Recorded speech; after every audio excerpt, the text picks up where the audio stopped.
Hello and welcome to episode of the Bubbs on Sports podcast. Today is Monday, February 13th. Hope everybody's having a good day so far.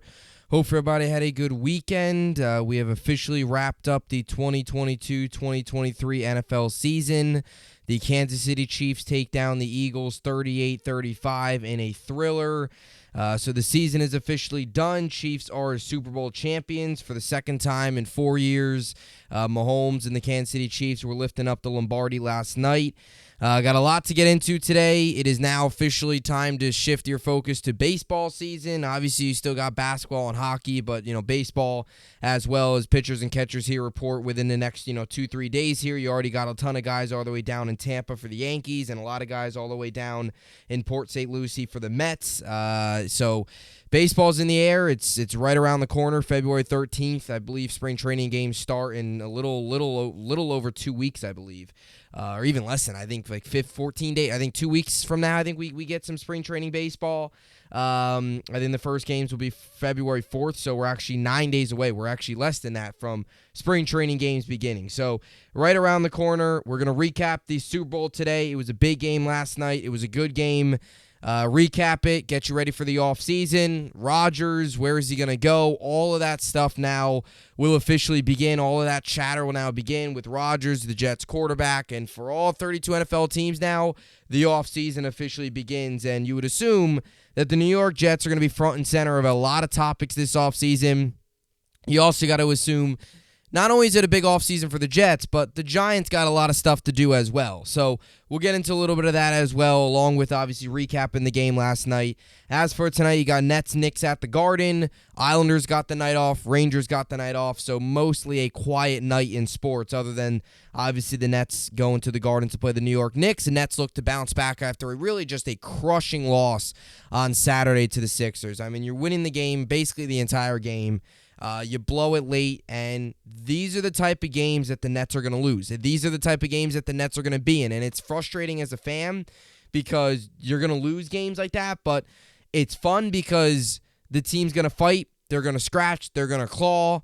They're not going to give up. They're going to be in these games against some of the better teams, but they don't have that superstar to finish. They don't have Kevin Durant anymore. They don't have like a Kyrie Irving anymore. They don't have those guys to finish games. They don't have a superstar to finish games anymore. You're going to have to rely on Dinwiddie, Mikal Bridges, which obviously didn't work. Bridges was great, but he missed the layup. Dinwiddie drives in, goes out of bounds. I know it was actually a foul call. The NBA corrected it. It was the wrong call on the floor. I get that, but still, it was a busted play. He tried to go to the net. He didn't make a good play, went out of bounds. So it's things like that are tough. Late game situations are going to be tough. So it was a tough loss, but they'll look to bounce back tonight against the Knicks.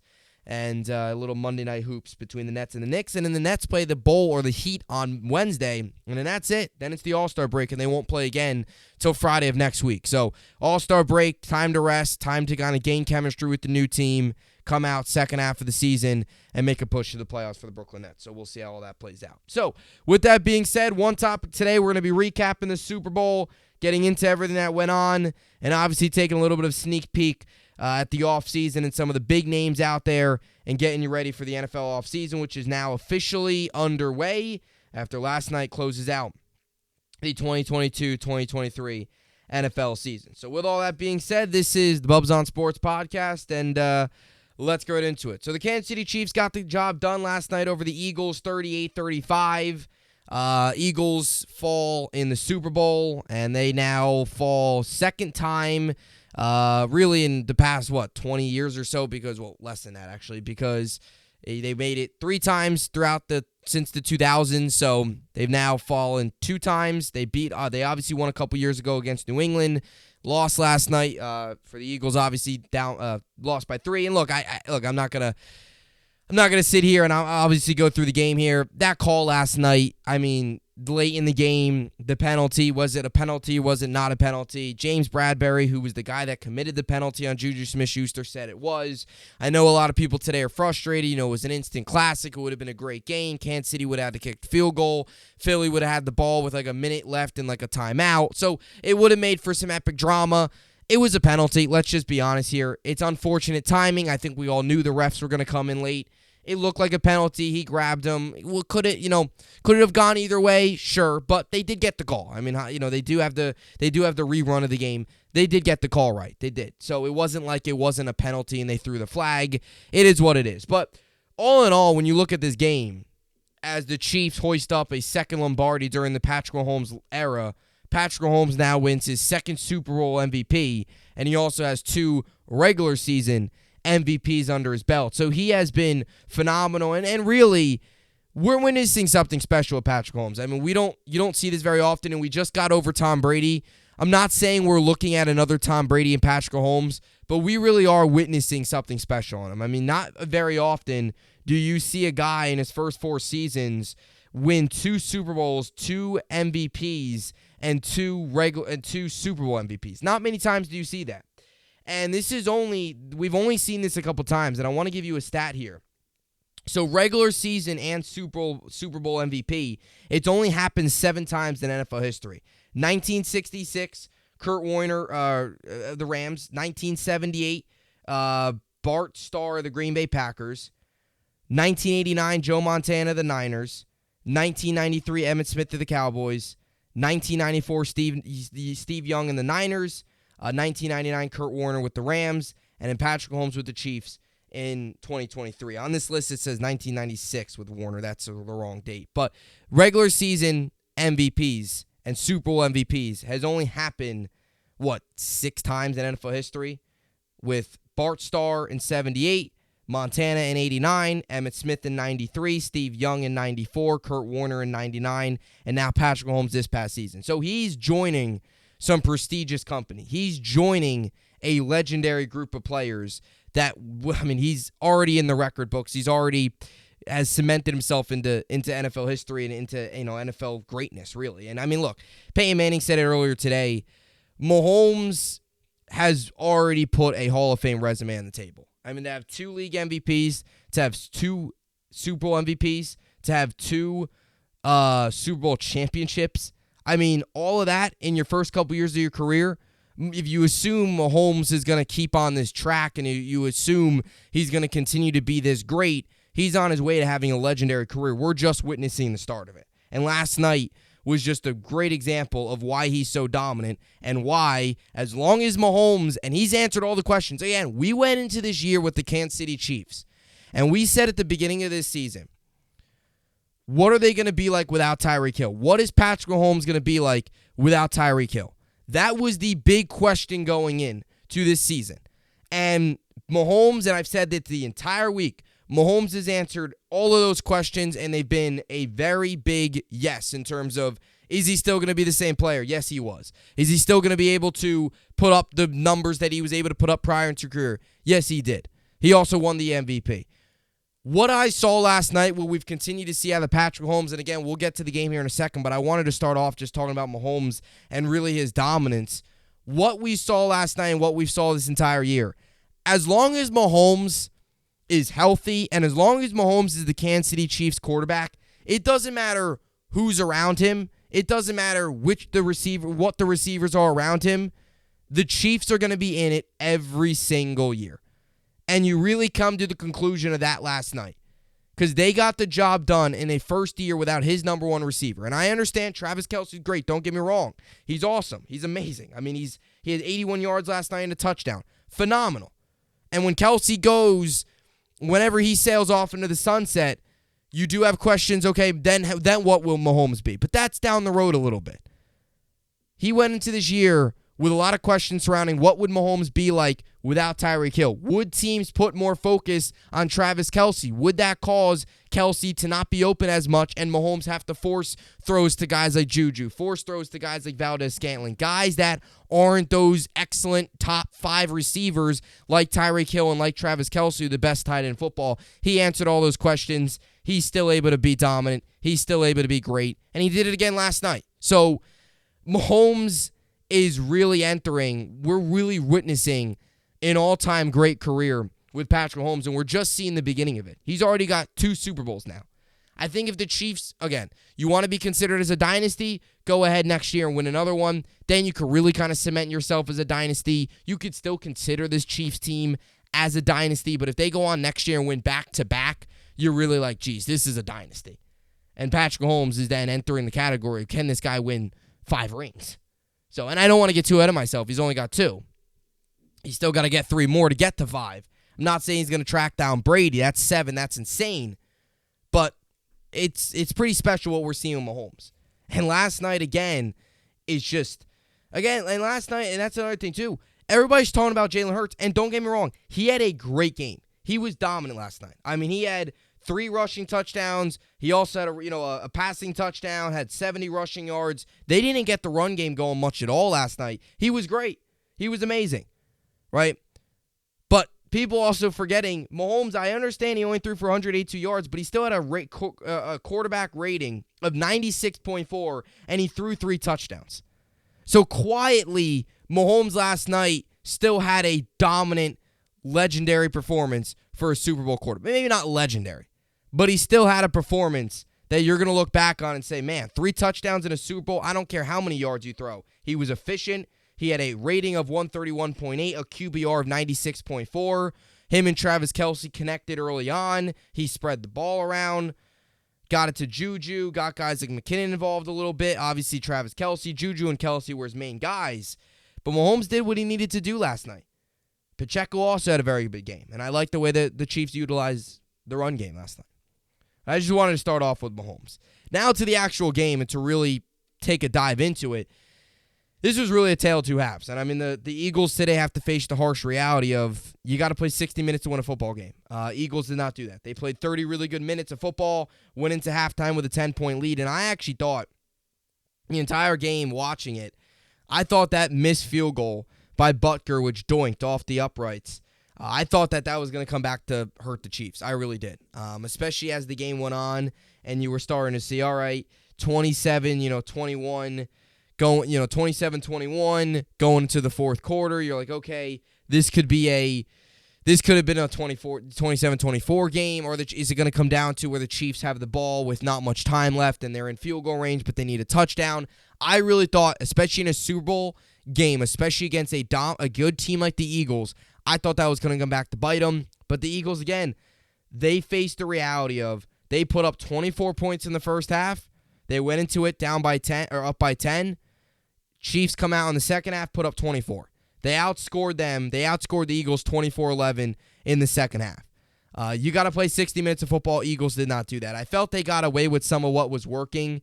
But the Chiefs came out in the second half, and they were just whatever. And this is, again, and I say this all the time, whatever they do, whatever Andy Reid, and this is why Andy Reid's such a good coach, whatever Andy Reid did to come out of the second half, that was a beautiful 10-play, 75-yard drive, 5 minutes and 30 seconds. A beautiful, constructed 10-play drive that ended with Pacheco getting, obviously, the rushing touchdown.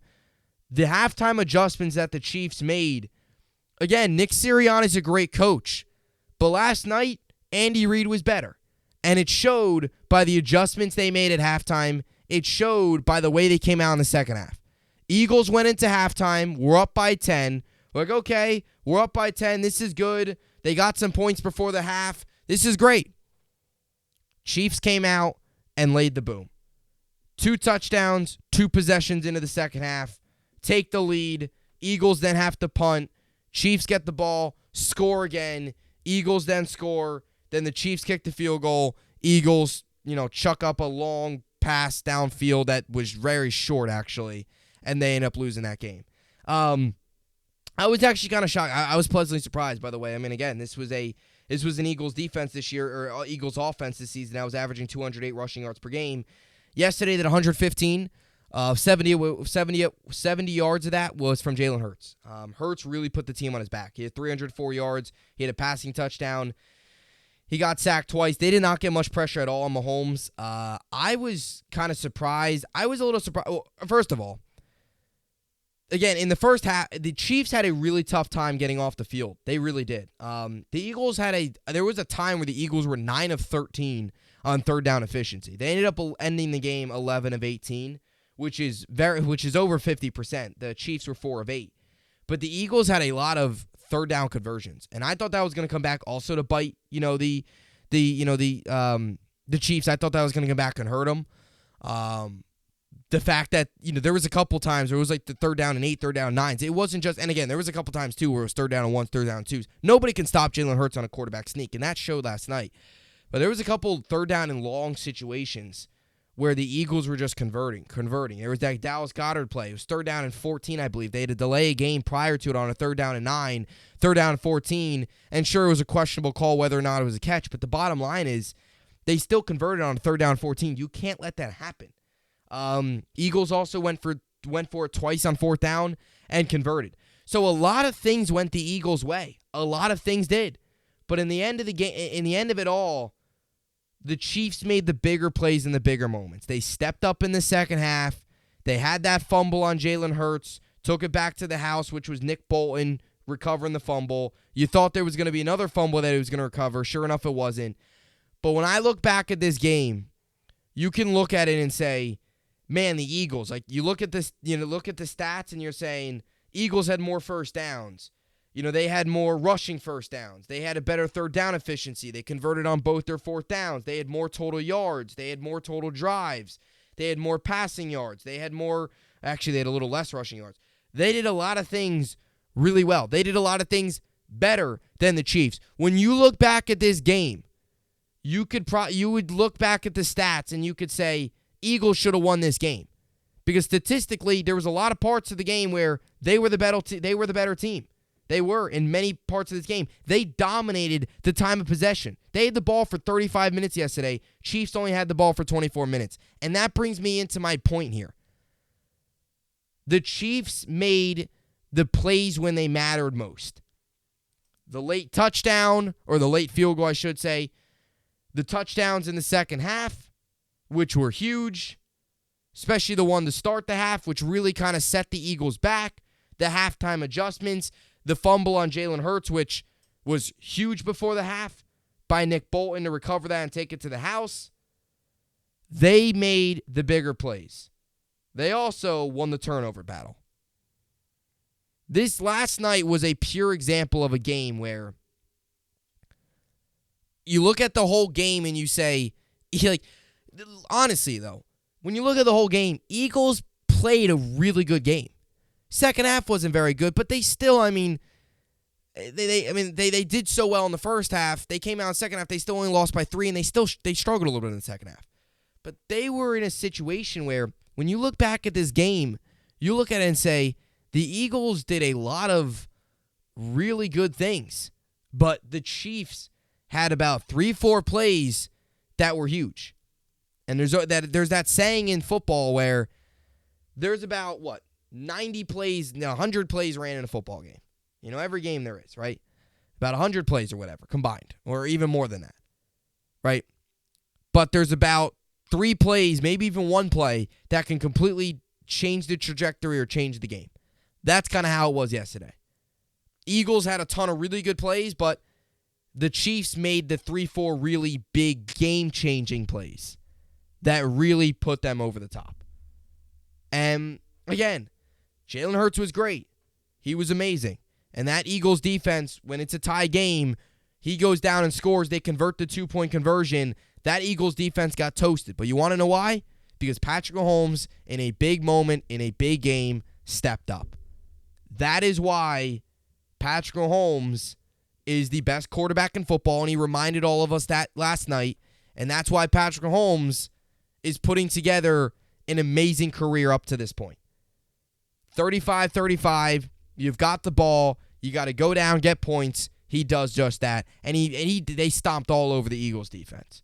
And even when they got the stop on 3rd down in the red zone, there was a penalty. So, both quarterbacks were very good. Again, I thought, honestly, with this game falls on the Eagles. They got no pressure on Mahomes either. They really got no pressure on him. They really didn't. There was a couple times where he was rolling out of the pocket, but they didn't get much pressure on him. And I was shocked by that. Now, credit to the Chiefs' offensive line, but they didn't get pressure on Mahomes. They didn't. He got sacked. He didn't get sacked once. You can't give Mahomes a clean pocket. You just can't. And there was a couple times, again, where, Reddick got some. There was a couple times he was pressured. There was times where he was pressured. But they were never able to get to him and get home and sack him. I was also a little surprised, too. I mean, early in the game, they were double-teaming Chris Jones, the Eagles were. There was also parts where they were rushing just 4. I was kind of surprised at times that the Chiefs didn't run a little bit more blitzes. Steve Spagnuolo loves to run blitzes. He loves it, especially in the red zone. So there was a little bit of a lack of blitzes I felt early on, but they started to pick up a little late in the game. But the Chiefs did. I mean, the Chiefs, again, back to my point of they did everything they needed to do right. Like they perfected every little thing that they needed to. Again, like the Eagles did a lot of good things, but the Chiefs needed to focus on a couple things in this game. And I said this going in. This game was going to be decided on a couple things. It was going to be if Mahomes can if they were going to protect Mahomes, and if the Chiefs can find a way to contain the Eagles on the running game. And again, when you look at the stats, the Eagles still rushed for 115 yards, but the Chiefs rushed for 158. I also feel as if when you look back on this game and you look at the stats, the running backs didn't do much. Miles Sanders, Boston Scott, and Kenneth Gainwell combined for 17 carries. Gainwell they combined for 17 carries for 35 yards or 45 yards. That was it. Which wasn't good. So they combined 17 carries for 45 yards. That was the rest. Now, Jalen Hurts had 15 carries for 70 yards. The rest of them, they only averaged 3.6 yards per carry. The Chiefs averaged 6.1. More chunk plays for the Chiefs, less for the Eagles. The Chiefs, again, I said on Friday, they had 2 big keys. Protect Mahomes. You couldn't have Hassan Riddick have a huge game. Now, there was some plays where he got near him, but he didn't get sacked. And I also said, you got to find a way to contain the run game. They did that. Now, Hurts also, I will tell you this. Hurts proved to the football world last night, too, that he can keep you in a game with his arm. A lot of people still doubted him. He went 27 of 38, threw for 304 yards. He only had 1 passing touchdown, but that's because in the red zone, you can use his legs. He can beat you in many different ways. He didn't win last night, but Hurts also showed last night he can keep you in games. He wasn't the reason they lost. If their defense was better, if their defense was able to get pressure last night, I'm not saying better overall, but if their defense did what they've been able to do all year, and I said it going in. Again, I predicted the Eagles, but I said going in, people acted like stopping Travis Kelce. They're like, when you look at the Chiefs, all they have to do is stop Kelce. Yeah, that's all you have to do, but that's almost impossible. And again, Mahomes, last night, get pressure on Mahomes, try to find a way to contain Kelce. Nobody in the NFL can do it. Nobody can. Another 14-3 season and another Super Bowl. And they've done it the same way every year because nobody can stop them because they're so dominant and they've perfected this way of winning, which is relying on Mahomes to throw the ball a lot. They were able to use the run game, which I thought they were going to use the run game more in the AFC Championship game. They didn't. Yesterday they came out and ran the ball a lot more. Pacheco with 76 yards and a touchdown. They ran the ball well. I like the way they utilized their running backs. Pacheco's got a bright future. But the Chiefs did what they needed to do yesterday. They executed perfectly. They really did. I mean, that's the biggest takeaway. Again, on paper, when you look back at the game, you're like, the Eagles played really well. But the Chiefs did the little things correctly in a big way. Protected Mahomes and, for the most part, contained what has been an amazing Eagles run game that is averaging 200 yards per game in the postseason and 147.6 per game in the regular season. Last night they only got 115 and 3.6 yards per carry. So, and again, if it wasn't for Hurts, which they ran a couple design runs for, they would have had 45 yards rushing. So, a lot of it was Hurts. Again, the rest of the running backs, 17 carries for 45 yards. That was the rest of them. So credit to the Chiefs. Because early on, Chris Jones was getting double teamed, but they were able to do a good job. Again, too, like the Eagles secondary, there was just no answers for Kelce. He's wide open. And that's another thing, too, I was shocked to see. They put sometimes the linebackers on Kelce. Which, again, I know the linebackers, will either pick up running backs or tight ends depending on what coverage you're in. But the teams have got to realize you got to put a corner or somebody on Kelce. Linebacker's not going to cut it. It was the same thing with Gronk. Teams would try or teams would try to put like a safety on him. Like the Jets sometimes would try to put Jamal Adams on a tough physical player. He's not good in coverage, and Gronk would step up. It's so hard to guard. You have a good tight end, it's almost impossible to guard him. But there's times where he's wide open. Last night, there was a play across the middle. The linebacker fell, which I know happened a lot on that terrible grass last night. But the linebacker, Travis Kelce came across the middle, cut back, and the linebacker just lost him. There's no coverage there. You want to beat the Chiefs, you got to find a way to contain Kelce. And then no team has had the answer for it. No team has. No team has had the answer for Mahomes. There was also a play last night. The secondaries were not very good. They weren't. First of all, there was no interceptions. But there was also that play for the Chiefs on the A.J. Brown play where the corner played the ball terribly. He turned around, looked for it, and A.J. Brown was able to get 3 steps on him and call the touchdown. Just not good. Not good ball skills. There was a lot of that last night. There was a couple times where plays that shouldn't have happened or plays that shouldn't have been made were made because either linebackers or corners just had terrible ball skills. One of my biggest pet peeves in football is when a corner or a linebacker, and mostly corners because it's their job. Linebackers, again, their job isn't always to cover guys. They got to pick guys up, obviously, at times. And when you're playing a zone, they've obviously, and you're sometimes, man, you've got to pick a guy up. Don't get me wrong, but they've got a lot of other jobs to do. They've also got to, blitz. They got to watch and run, all that stuff. Sometimes sometimes quarterback spy. They have a lot of different jobs. So I won't crush a linebacker if he's not great in coverage. But there's a couple times last night where the cornerbacks, you got to turn your head around. You got to play the ball. You have to. A couple times last night where nobody played the ball. The ball would be thrown and they try to read the receiver's eyes. They stick up their hand, and at that point, it's already in the guy's chest, and it's too late. There's not many. It's hard to find corners anymore with really good ball skills. Bryce Hall, Jets corner, who's not any good anymore, was never really good, but he never played the ball. I hate it when corners just try and just run stride for stride with the receiver and don't look back. You got to look back and look for the ball. A couple times last night that didn't happen. But the bottom line is this. Last night, the Eagles faced the harsh reality of, number one, what Patrick Mahomes really is. Because a lot of us doubted him going in. I did pick the Eagles to win. Not because I thought they would be able to stop Mahomes. more because I just thought their run game was that good, and I just didn't know if the Chiefs' defense was really up for it. But turns out they were, and it was a tale of two halves. And the Eagles learned the reality of you got to play 60 minutes to win a football game, and when you play up against a really good quarterback, you can't let up. You can't put your foot off the gas in the second half. You can't. You just can't. And they did that last night, and that's a big reason why we're sitting here talking today about the Chiefs hoisting up the Lombardi and not the Eagles.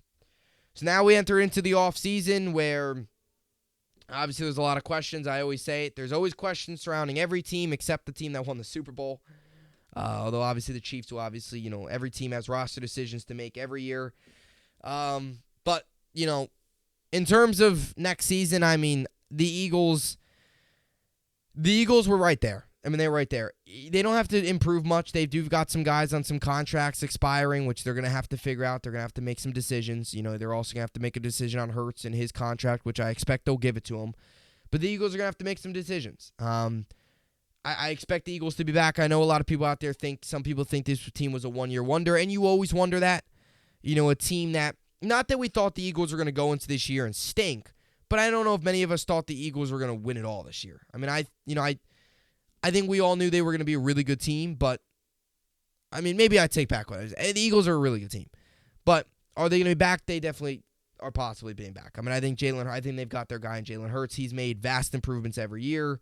And as for Kansas City, look, as I mentioned, I've come to the conclusion of no matter who the receivers are, if Mahomes is the quarterback in Kansas City, they're going to be in the Super Bowl conversation every single season, even if he doesn't have ankles, because clearly yesterday he was banged up again, went into halftime, his ankle was bothering him. He won a Super Bowl with a high ankle sprain. Not many guys you could say that about. So, the early odds are out for next season. Look, again, Bengals, teams like that will obviously be in the conversation. Do the Bills have what it takes to maybe finally now get over the top? Who knows? Not saying the Jets are going to win the Super Bowl, but they could be an interesting playoff team if they get a quarterback that's competent. Derek Carr, Aaron Rodgers, one of those two guys, more than capable of taking them to the playoffs and maybe beyond. Again, not saying the Jets are going to win it next year, but they could be a team that makes it interesting in the playoffs if they get a quarterback. They would be a playoff team if they get a quarterback. There's no reason for them not to be. They got the talent. They need the quarterback. So, and now we enter the offseason. And obviously the biggest storyline for the Jets is the quarterback. Start to hear all the draft talk now, what teams need. The Eagles just need to bring back a lot of talent. There's some guys that got some expiring contracts. For the Chiefs, they're in a pretty good spot. Maybe if they want to add, I thought Juju had a really solid year. I don't know exactly what his contract is, but you'd probably retain him.